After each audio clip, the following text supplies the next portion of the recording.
Buenos días. Vamos a continuar con este ciclo de ponencias de este sábado mañana, que recién acabamos de inaugurar con Juan Francisco Casares, que es presidente de Concovi, un artista, y nos ha hablado de cómo adquirir una vivienda en régimen de cooperativa con seguridad.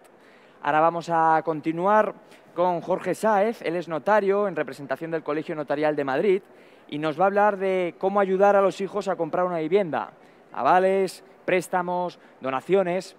Aprovecho para recordarles, antes de nada, que este SIM Academy se está retransmitiendo, además de presencial, se está retransmitiendo vía streaming. Y para todas aquellas personas que habéis accedido a Sima Expo y que luego habéis accedido a Sima Academy y lo estáis viendo vía streaming, también se están quedando registradas las conferencias. Así que si en algún momento veis que en el programa veis que os habéis perdido alguna y que os apetece reencontraros con ella, pues ahí la tenéis. Y sin más dilación, pues Jorge, bienvenido y disfruta de la ponencia. Vale. Bueno, buenos días a todos. Gracias por la asistencia. Bueno, me voy a referir en esta charla a las ayudas que pueden hacer los padres a los hijos para facilitarles la compra de una vivienda, ¿no? Es un supuesto muy frecuente, los padres, que ayuden los padres a los hijos a comprar una vivienda, y es nada más un supuesto que se ha producido desde siempre, es decir, que no es algo que se está dando en la generación actual, sino que ya también en las generaciones anteriores se han producido siempre las ayudas de los padres a los hijos, a las generaciones siguientes. Quizá la singularidad que se está produciendo hoy en día es que, como todos sabemos, se ha producido o se está produciendo un retraso en la edad media con la que los hijos abandonan el domicilio familiar. Hoy en día, por las circunstancias de que se ha retrasado la edad media con la que se formalizan relaciones, se ha retrasado también la edad media en la que se adquiere una posición económica más desahogada, se ha retrasado también la edad media con la que se tienen hijos, pues de igual manera se ha producido un retraso en la edad media en la que los hijos se emancipan del domicilio de los padres. Quizá la media se pueda señalar hoy en los 30 o 35 años. Hay alguna estadística que señala que solamente el 25% de los hijos de 30 años está emancipado del domicilio familiar. Y además muchas de esas personas que estén en ese porcentaje no lo estarán en régimen de propiedad, sino que quizá lo estén en régimen de alquiler.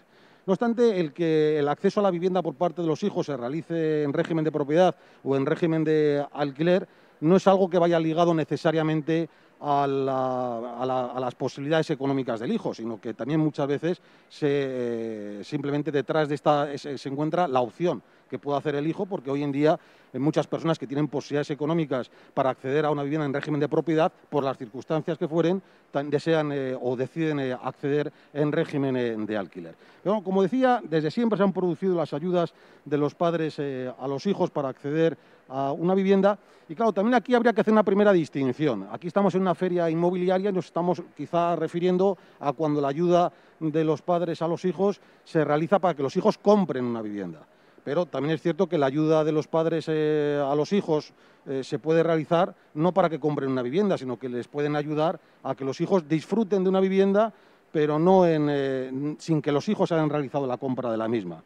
Por ejemplo, puede haber supuestos en los cuales los padres dispongan de una vivienda que no están utilizando y deciden dejarle el disfrute de la misma gratuitamente al hijo.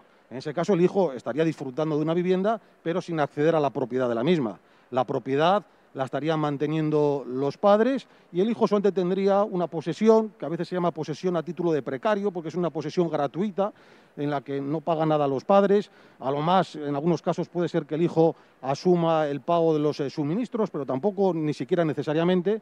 Y en esa situación de precario, el hijo está disfrutando de una vivienda, pero los padres retienen la propiedad y los padres podrán recuperar la posesión de la vivienda, en principio, cuando quieran. Podrán retirar la posesión de la vivienda al hijo y recuperarla a ellos, en principio, sin ningún problema. Y algún problema se ha producido en los últimos años cuando los padres dejaban en la vivienda al hijo a título de precario y luego el hijo contraía matrimonio, tenía hijos, se producía luego una situación de divorcio y los jueces atribuían el uso de la vivienda al progenitor a quien se le asignaba la custodia de los hijos, y era un progenitor que no era el hijo en cuestión de los padres que mantenían la propiedad. Ahí se ha producido en los últimos años, en las últimas décadas, algún problema de los padres para recuperar la posesión de la vivienda, pero en la última evolución de la jurisprudencia, incluso en esos supuestos, los padres podrían recuperar la posesión de la vivienda en cualquier momento a su simple voluntad.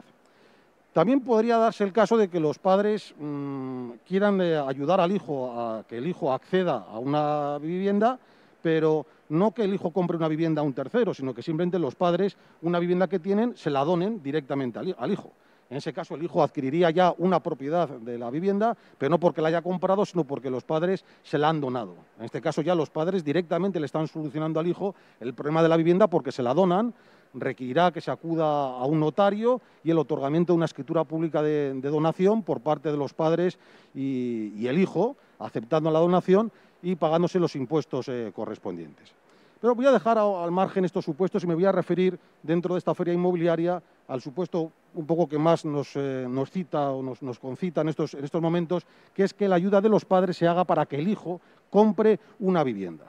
Bien sea una vivienda que compre el hijo sobre plano, a una promoción que se inicia en ese momento, o bien se trate de la compra que haga el hijo de una vivienda ya construida, y bien se trate de una compra que hace el hijo individualmente, o bien que el hijo la compre con su cónyuge, o con su pareja, o con su novio, o con su novia. Bueno, en estos casos la ayuda de los padres se puede realizar de una manera u otra, y en principio habría que distinguir si los padres disponen de un dinero líquido que puedan adelantar al hijo para facilitarle la compra de la vivienda, o no dispongan los padres de ese dinero para dar al hijo. En el caso de que los padres sí dispongan de un dinero líquido y pues pueden contemplar la posibilidad de donar directamente ese dinero al hijo, para que el hijo, con el dinero recibido, pueda comprar la vivienda. Sería pues una donación de dinero que pues, para el hijo sería también la mejor de las soluciones, porque está recibiendo un dinero gratis y un dinero que ya es por vía de donación y por tanto no tendrá que devolver más adelante a los padres. Bueno, esto es una situación muy beneficiosa que también requerirá el otorgamiento de la escritura pública notarial de donación de dinero por parte de los padres y del hijo. Es necesario para gozar de los beneficios fiscales. Por ejemplo, en estas donaciones de dinero que hacen los padres al hijo se devenga un impuesto que es el impuesto de donaciones, que se tendrá que determinar y calcular con arreglo a la legislación fiscal de la comunidad autónoma en la que viva el hijo, porque se aplica la legislación fiscal del domicilio del donatario. En el caso de la Comunidad Autónoma de Madrid, esas donaciones de padres a hijos de dinero pues están muy beneficiadas fiscalmente porque gozan de una bonificación fiscal del 99% en la cuota.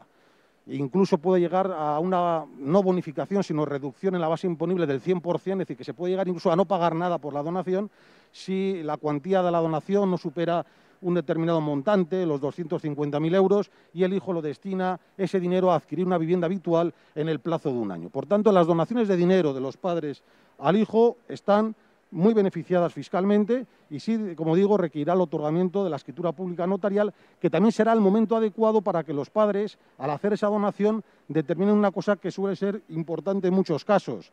Cuando se trata de padres que tienen más hijos, tendrán que determinar si eso que donan ahora a ese hijo, el día que ellos falten, ese hijo que ha recibido el dinero tendrá que tomar de menos para quedar igualado con el resto de los hermanos o no, si es una donación que hacen los padres a ese hijo con carácter de mejora y con independencia de la herencia futura. Eso es lo que se llama el carácter colacionable o no colacionable de las donaciones, que es un matiz muy importante y que se tendrá que determinar y aclarar por voluntad de los padres en la escritura pública de donación que se otorgue con los hijos.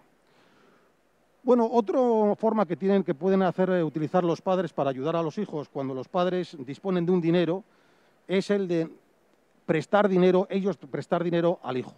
Esto se suele dar en los casos en los cuales los padres disponen efectivamente de un dinero líquido, pero por las razones que fuere no se quieren desprender definitivamente de ese dinero. Pueden tener más hijos, pueden necesitarlo también ellos para el día de mañana, para su vejez, y por tanto quieren ayudar al hijo, pero con la condición de que el hijo devuelva ese dinero cuando pueda, y entonces en ese caso no sería una donación de dinero, sino un préstamo de dinero que hacen los padres al hijo. Bueno, esto es una situación que también va a ser beneficiosa para el hijo, porque previsiblemente las condiciones económicas de ese préstamo que recibe de los padres va a tener unas condiciones económicas mejores que las que va a recibir por vía bancaria.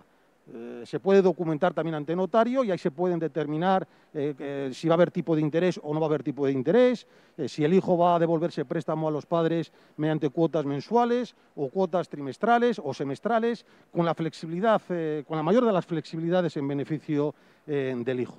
Por ejemplo, los padres pueden, por fijar un ejemplo económico, pueden hacer un préstamo, vamos a suponer, de 50.000 euros al hijo, y se documenta en el documento de préstamo que el hijo lo va a devolver en un plazo de 10 años pagando 400 euros mensuales a los padres. Bueno, este documento, estos préstamos, no obstante, estadísticamente está comprobado que muchos de estos préstamos de los padres al hijo, en muchos casos, luego no se devuelven por el hijo a los padres, porque quizá en un determinado momento el hijo se ve apretado económicamente y no paga una cuota y los padres, por ser el hijo, pues atienden a querer ayudar al hijo y le perdonan una cuota o 2 cuotas y finalmente el hijo termina por no pagar nada del préstamo. En estos casos, para evitar los riesgos que pueden surgir, es importante que el préstamo esté documentado notarialmente. ¿Por qué? Porque inicialmente entre el préstamo, entre los padres y el hijo, pues se puede dar una situación de confianza que no requiera una especial documentación. Pero puede darse el caso de que el hijo posteriormente pues contraiga un matrimonio o se divorcie, o que los padres fallezcan, y entonces en la condición de prestamistas, en lugar de los padres, pasan a estar colocados los herederos de los padres, que pueden ser el resto de los hermanos de ese hijo en cuestión. Y entonces ahí la fuerza probatoria del documento notarial puede ser muy, muy importante. Bueno, aquí también en este punto, cuando los padres dan un dinero al hijo, bien por vía de donación o bien por vía de préstamo, también quiero aclarar una cuestión que se da con mucha frecuencia, y es que los padres pueden tener interés, en el caso de que el piso lo vaya a comprar el hijo con su pareja o con su cónyuge, los padres pueden tener interés que ese dinero que recibe el hijo se traduzca en que una proporción de la vivienda que se corresponda con el valor que el dinero que dan los padres al hijo sobre el 100% del precio tenga carácter privativo del hijo y no tenga carácter ganancial, o que no participe de esa propiedad la pareja. Bueno, esto es algo que se puede dar perfectamente y que se puede solucionar siempre y cuando así se haga constar en la escritura pública en la que se documente la compra de la vivienda. No en la escritura pública en la que se documente la donación, no en la escritura pública en la que se documente el préstamo, sino en la escritura pública en la que se documente la compra, porque es algo que tendrá que reconocer el consorte, el cónyuge, la pareja de ese hijo, que reconozca que en un porcentaje del 30%, vamos a suponer, de la vivienda, esa vivienda va a tener carácter privativo del hijo, porque se corresponde con el porcentaje que respecto al 100% del precio de la vivienda representa la donación o el préstamo que le han hecho los padres. Y por tanto podría tener la vivienda un 30%, por ejemplo, carácter privativo, y un 70% carácter ganancial en régimen de copropiedad para el hijo y su pareja. Bueno, luego otros supuestos de ayuda de los padres se pueden producir cuando los padres no disponen de un dinero líquido que adelantar al hijo. No disponen de dinero para donar al hijo, no disponen de dinero para hacer un préstamo al hijo, y entonces en esos casos pues ya la ayuda de los padres a los hijos va a ir por vía de facilitar el acceso al préstamo bancario del hijo en relación con los bancos. Ahí ya, si los padres no disponen de dinero, el hijo tendrá que financiar la adquisición de la compra recurriendo a los préstamos de terceros, es decir, a los préstamos hipotecarios, a los préstamos que otorgue la banca. Y en esos casos también se puede producir una importante ayuda de los padres, porque la ayuda que pueden hacer los padres al hijo se puede traducir en que el hijo acceda a unas mejores condiciones financieras. Bueno, en el caso de que se trate de préstamos hipotecarios que pida directamente el hijo, en principio, claro, la ayuda de los padres tiene importancia. ¿Por qué? Porque los bancos sabemos que van a exigen garantías para conceder el préstamo. Y puede ser que las garantías que ofrezca el hijo por sí solo no sean suficientes para que el préstamo financie lo que es necesario. Y entonces ahí ya es donde puede tener mucha importancia la ayuda que puedan realizar los padres. Si no fuera necesaria la ayuda de los padres, pues sería la situación ideal. El hijo podría solicitar el préstamo hipotecario y directamente solicitando el préstamo hipotecario, él financiaría la compra de la vivienda sin necesidad de la ayuda de los padres.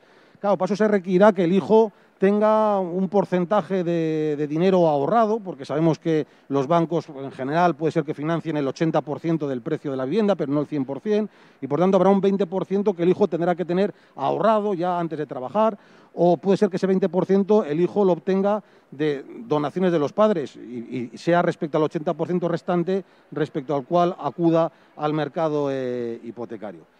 Si el hijo puede acceder a financiación bancaria por sí solo porque tiene una nómina adecuada, correcta, y por tanto el banco le financia y la única garantía que exige el banco es hipoteca sobre la vivienda que el hijo adquiere, pues sería la situación ideal. El hijo va pagando las cuotas hipotecarias en los plazos previstos y no sería en principio necesaria la asistencia o la ayuda financiera de los padres en la negociación del hijo con el banco. Pero, claro, como decimos, se pueden dar circunstancias o situaciones en las que, teniendo en cuenta las nóminas de hoy en día de los jóvenes, teniendo en cuenta que la financiación de los bancos son financiaciones no a 3 años, no a 5 años, sino a 25 años, a 30 años, y por tanto el elemento del riesgo del banco al financiar una operación tan a largo plazo hace que los bancos exijan cada vez mayores garantías y, como antes les decía, pues más del 80%, más del 70% del precio de adquisición de la vivienda es difícil en ocasiones que lo financien y, por tanto, lo que falte para llegar, si el hijo no lo tiene ahorrado, pues tendrá que ofrecer al banco mayores garantías para que el banco, en lugar de financiar el 65, el 70, 75, financie un porcentaje superior. Y en esas garantías superiores son las que pueden prestar los padres al hijo de cara a la negociación que el hijo haga con el banco. Las ayudas de los padres pueden ser generalmente por vía del aval bancario. Es decir, hay bancos que dan el préstamo al hijo para que acceda a la adquisición de la vivienda, pero exigen un aval bancario de los padres. O exigen que junto con la garantía hipotecaria de la vivienda que va a comprar el hijo se añada también otra garantía hipotecaria de una vivienda que tienen los padres, lo que se llama el hipotecante no deudor que prestarían los padres. Bueno, es una situación que si se da y si no hay otra opción, pues los padres pues tendrán que sopesar si hacer esa ayuda al hijo. Es una situación que en principio no gusta a los padres, porque es cierto que genera cierto miedo, genera cierta cautela, porque se está comprometiendo en cierta manera el patrimonio familiar. Si el hijo paga puntualmente las cuotas en los plazos previstos, no habrá ningún problema y nunca se activará el aval bancario de los padres.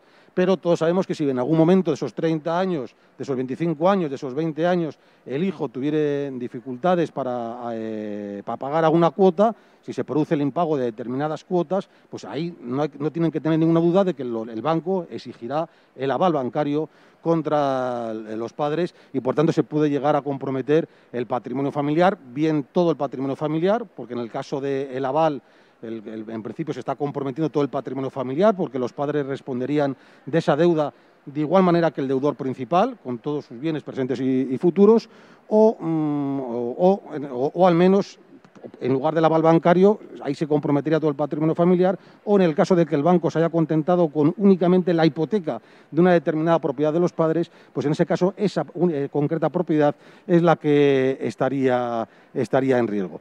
Hay que tener en cuenta que la situación de estos avales bancarios tienen este riesgo y además hay que tener en cuenta que se transmite a los herederos de los padres, es decir, la condición de fiador se transmite mortis causa. Es decir, si los padres, que son los fiadores, que son los avalistas, fallecen, se transmite la obligación de afianzar a sus herederos. Por tanto, serán los hermanos de ese hijo que estamos tomando como ejemplo los que asumirían la obligación de la fianza de la deuda.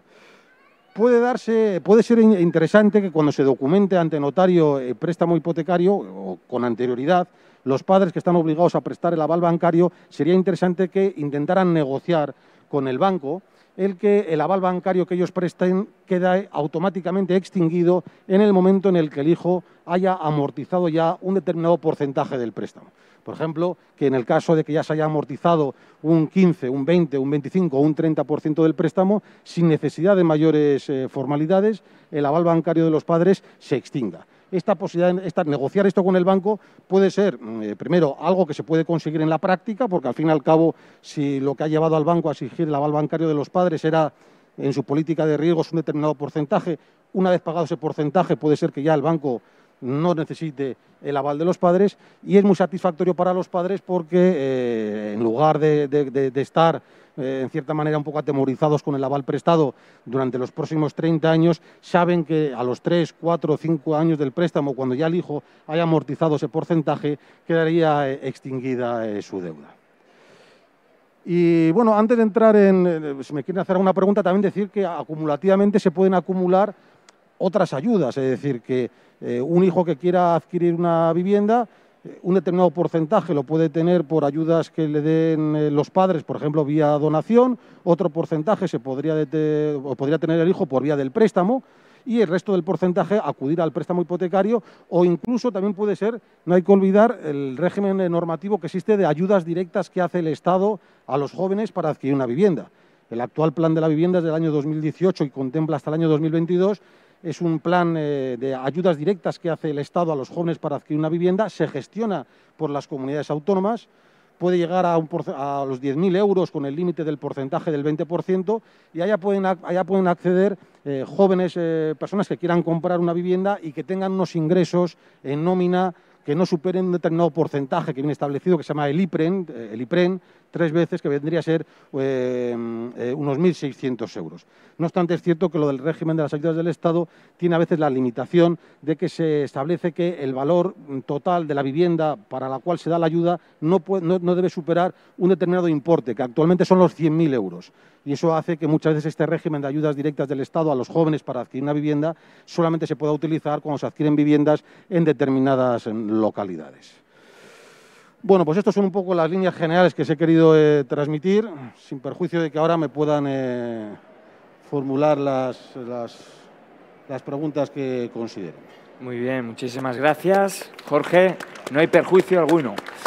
De hecho, os habéis estado combinando perfectamente. Tú y tu compañera con las diapositivas me ha dicho, las va a pasar y lo va a hacer fenomenal, y así ha sido. Fenomenal, muy bien, pues nada, me alegro mucho. Muchísimas gracias por la ponencia, y como ya ha introducido Jorge, no sé si hay alguna pregunta que podamos resolver.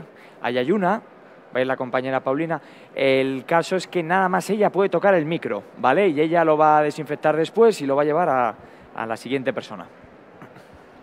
En el tema del simple precario, Sí. pregunto, ¿habría que hacer un contrato formal, igual que si fuese una alquiler a coste cero, por ejemplo? ¿Los impuestos que luego el dueño del piso pagaría son los mismos que si el piso está deshabitado, o algún cambio por ahí? Bueno, el precario al que usted se refiere es el supuesto que hemos dicho de cuando los padres permiten al hijo disfrutar de una vivienda, manteniendo los padres la propiedad. Muchos de estos precarios se dan en la práctica muchas veces sin ningún tipo de documentación, simplemente por vía de hecho los padres dejan las llaves al hijo y le permiten vivir en la vivienda. Pero qué duda cabe que lo que usted dice es muy interesante, que sería muy oportuno hacer un documento, puede ser notarial o no notarial, pero un documento en el que se reconozca por parte del hijo que va a acceder al uso de una vivienda, pero en régimen de precario. Ahí se pueden, por ejemplo, concretar, si aunque sea de precario, si el hijo va a pagar los gastos de luz, si va a pagar los gastos del agua, si, por ejemplo, el IBI o la contribución municipal, que de cara al ayuntamiento el sujeto pasivo van a seguir siendo los padres, por supuesto, porque son propietarios, pero se puede pactar ahí que el hijo se asume la obligación de reembolsar ese IBI a los padres. Y, por tanto, sí es cierto que sería muy conveniente también realizar algún tipo de documentación de esos precarios que con tanta frecuencia se hacen sin documento de los padres al hijo.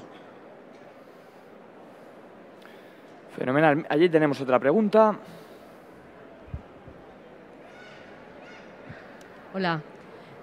Vamos a ver, en el caso de un matrimonio que compra una propiedad y están casados en gananciales, pero la compra la realiza, por ejemplo, la mujer en privativo por título de confesión. O sea, el marido reconoce que es su dinero y que es suya.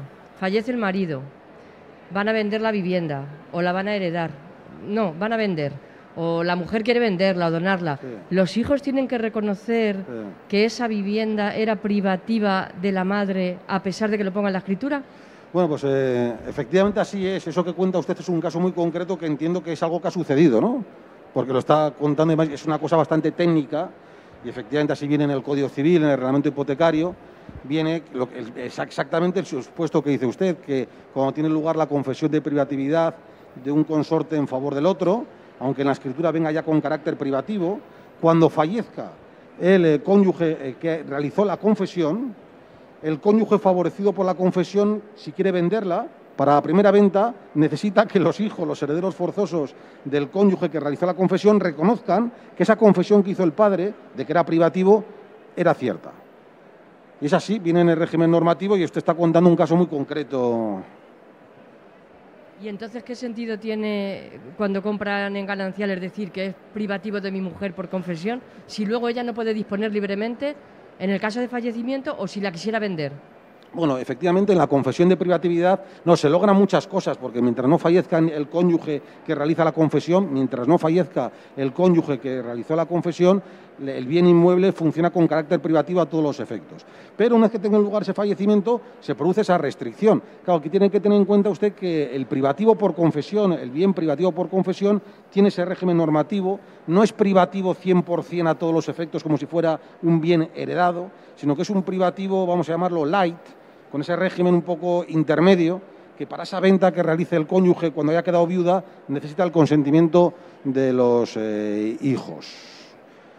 No, es así, viene en el Código Civil. Estaba comentando usted un caso muy técnico y muy concreto, así es. Ahí tenemos otra pregunta. Tema interesante con muchas cuestiones. Sí, muchas cuestiones. Gracias.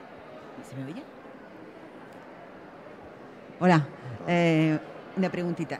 Con respecto a los impuestos de transmisiones que paga en la comunidad autónoma por la donación de dinero para la compra de padre a hijo, que bueno, ha dicho que puede llegar hasta el 99%, sí. Pero en el caso de que sea los padres quien compren y donen la vivienda, no está exento en el mismo porcentaje la tributación, ¿no? Sí, no, la bonificación es igual, porque la bonificación del 99% es para todas las donaciones que hacen los padres a los hijos de cualquier objeto, sea dinero o sea inmuebles. Por tanto, si la vivienda la compran los padres y luego la donan a los hijos, el impuesto de donaciones de los hijos, del hijo que adquiere en donación la vivienda, va a gozar también de igual bonificación del 99%. No hay, sin embargo, esa bonificación para otros impuestos que también se activan con las donaciones de inmuebles de los padres a los hijos, de inmuebles, no de dinero, como son la plusvalía municipal y la ganancia en el IRPF que pueden tener los padres cuando hagan la declaración de la renta, porque en la declaración de la renta hay que declarar la ganancia que se obtiene con ocasión de desprenderte de cualquier tipo de propiedad, y la ley fiscal no distingue si te has desprendido de manera onerosa o te has desprendido de manera gratuita. Por tanto, lo que es el impuesto de donaciones goza de igual bonificación, en 99%, pero sin embargo no es igual de bien tratado fiscalmente los otros impuestos que surgen, que son la plusvalía municipal y el IRPF de los padres donantes. Muy bien, pues no sé si queda algo en el tintero que podamos resolver. Tema interesante Jorge, sí. El de ayudar a los hijos a comprar una vivienda. Mamá.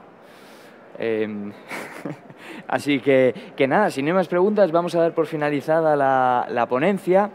Nosotros, bueno, lo primero, un fuerte aplauso para Jorge.